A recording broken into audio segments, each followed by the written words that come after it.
Assalamualaikum warahmatullahi wabarakatuh. Perkenalkan, nama saya Sri Wahyuni dengan NIM 191006162. Pada video kali ini, saya akan membuat sebuah video untuk memenuhi salah satu mata kuliah saya, yaitu Inovasi Pembelajaran IPS SD, dengan dosen pengampu Eliana Yuninta Seran MPD.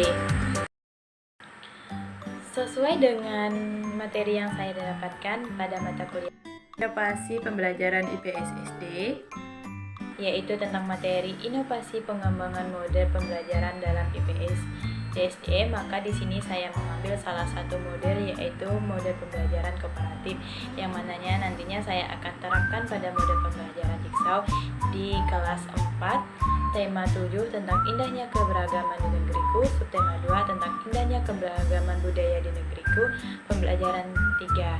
Nah, sebelum saya membahas model pembelajaran ini dan materi, terlebih dahulu saya menjelaskan apa itu model pembelajaran kooperatif dan model pembelajaran Jigsaw.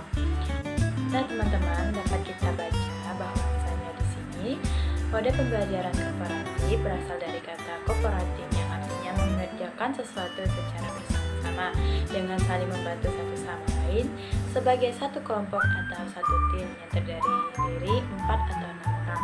Maksudnya di sini adalah pembelajaran kooperatif itu menggabungkan siswa dalam beberapa kelompok yang terdiri dari anggota kecil atau kelompok kecil yang terdiri dari 4 atau 6 orang, yang dimana nantinya setiap anggota kelompok itu bekerja sama untuk mencapai pembelajaran atau mencapai tujuan pembelajaran. Nah, pembelajaran Jigsaw itu sendiri adalah pembelajaran, tentunya pembelajaran kelompok, di mana pembelajaran ini guru membagi kelas menjadi beberapa kelompok, yaitu kelompok asal dan kelompok ahli. Guru kemudian membagikan materi permasalahan yang akan dibahas untuk diskusikan oleh kelompok asal. Masing-masing kelompok asal akan membahas topik permasalahan yang berbeda. Setelah itu, guru akan membentuk kelompok ahli. Masing-masing dari kelompok asal akan berpencar dan membentuk kelompok ahli yang baru.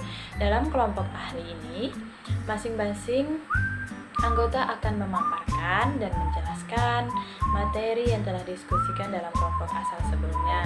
Kelompok ahli biasanya menyimpulkan materi pembelajaran yang telah diperoleh.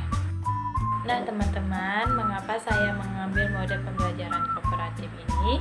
Karena sesuai dengan ilmu IPS, yaitu tentang ilmu sosial, maka di sini saya ingin peserta didik melakukan interaksi sosial, yang mana mereka dalam pembelajaran kooperatif itu digabungkan dalam beberapa kelompok, di mana dalam setiap kelompok nantinya mereka akan melakukan diskusi sehingga terjadilah interaksi sosial tersebut.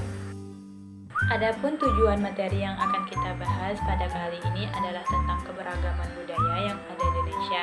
Maka ada 2 kompetensi dasar, yakni yang pertama itu mengidentifikasi keragaman sosial, ekonomi, budaya, etnis, dan agama di provinsi setempat sebagai identitas bangsa Indonesia, serta hubungan dengan karakteristik ruang. Yang kedua, menyajikan keragaman sosial, ekonomi, budaya, etnis, dan agama di provinsi setempat sebagai identitas bangsa serta hubungannya dengan karakteristik ruang.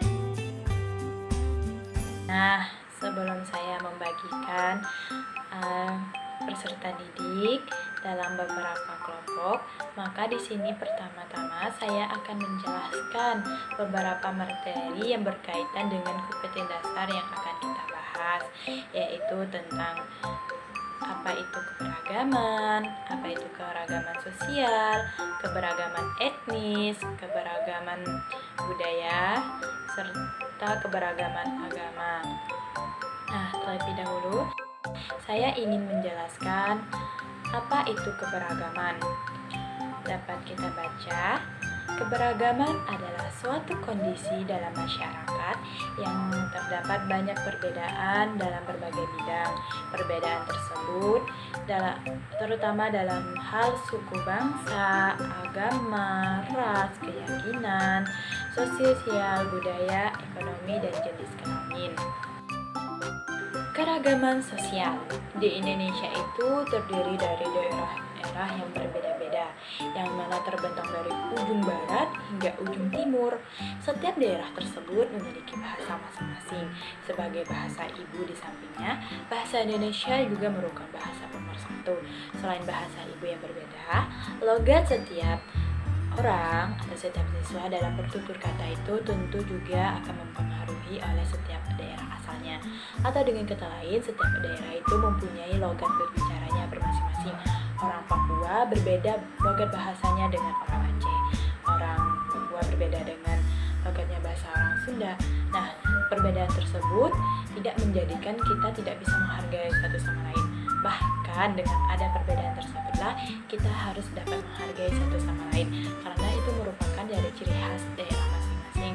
Dan jika kita menghormati hal tersebut, maka itu akan menunjukkan rasa cinta kita terhadap keberagaman. Nah, di sini kita akan membahas tentang keberagaman etnis berdasarkan Kamus Bahasa Indonesia KBBI.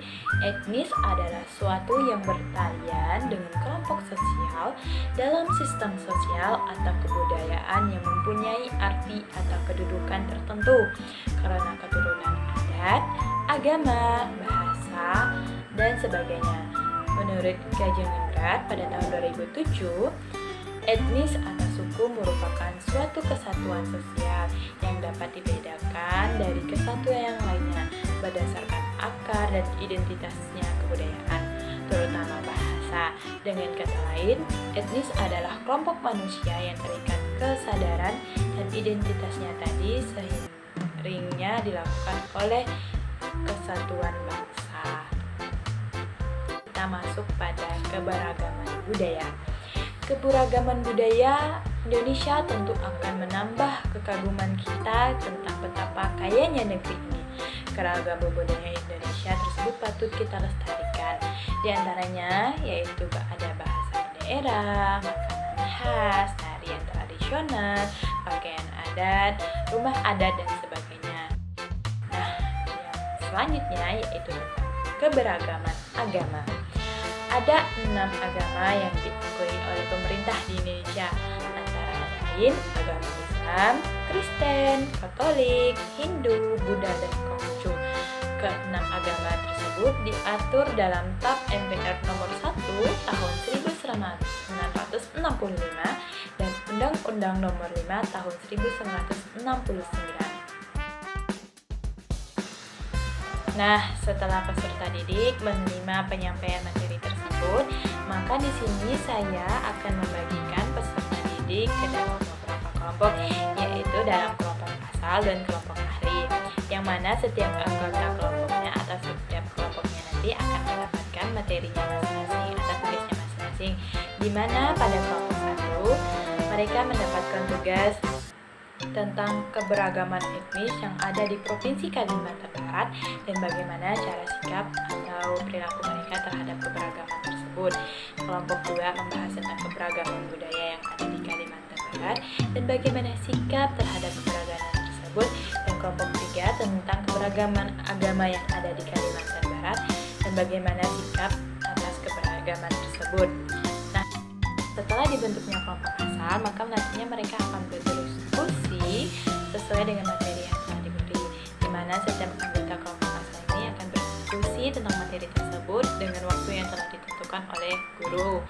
Nah, setelah kelompok asal ini berdiskusi mempelajari materi tersebut, maka mereka akan berpencar membentuk kelompok baru, yaitu disebut dengan kelompok ahli, di mana setiap anggota kelompok asal akan berpencar untuk membentuk kelompok ahli baru, di mana setiap kelompok asal nantinya akan menjelaskan materi mereka di kelompok ahli. Nah, begitu juga dengan kelompok-kelompok lainnya. Dan mereka melakukan apa yang mereka lakukan di situ? Mereka melakukan diskusi. Tentunya setelah mereka selesai dengan waktu yang telah diberikan guru, maka nantinya mereka akan kembali lagi ke kelompok asal mereka dan menjelaskan materi yang mereka dapatkan kepada kelompok asalnya. Setelah itu mereka presentasikan ke depan kelas, bisa juga seperti itu, atau mereka jelaskan kepada guru sebagai evaluasi guru tentang mengetahui pemahaman siswa terhadap materi tersebut. Nah, setelah itu guru akan menanyakan kembali tentang materi tersebut dan menutup pelajaran. Nah, teman-teman, sekian yang dapat saya sampaikan. Kurang dan lebihnya saya